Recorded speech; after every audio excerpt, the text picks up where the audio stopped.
Galatians chapter 2, 14 years later, I went up again to Jerusalem.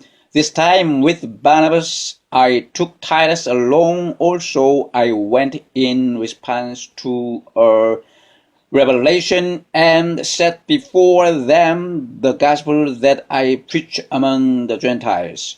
But I did this privately to those who seemed to be leaders, for fear that I was running or had run my race in vain.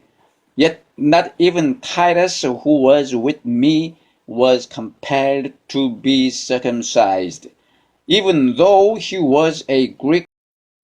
This matter arose because some false brothers had infiltrated our ranks to spy on the freedom we have in Christ Jesus and to make us slaves.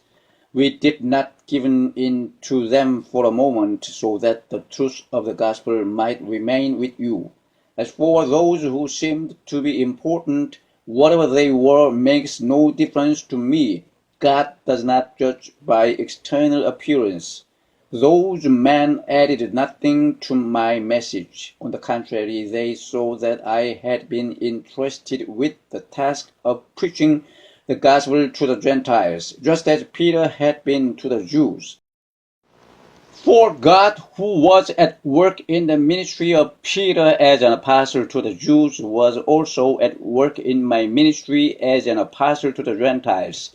James, Peter, and John, those reputed to be peerless, gave me and Barnabas the right hand of fellowship when they recognized the grace given to me. They agreed that we should go to the Gentiles and they to the Jews. All they asked was that we should continue to remember the poor, the very thing I was eager to do. When Peter came to Antioch, I opposed him to his face, because he was clearly in the wrong. Before certain men came from James, he used to eat with the Gentiles, but when they arrived, he began to draw back and separate himself from the Gentiles, because he was afraid of those who belonged to the circumcision group. The other Jews joined him in his hypocrisy, so that by their hypocrisy even Barnabas was led astray. When I saw that they were not acting in line with the truth of the gospel, I said to Peter in front of them all, "You are a Jew, yet you live like a Gentile and not like a Jew. How is it then that you force Gentiles to follow Jewish customs?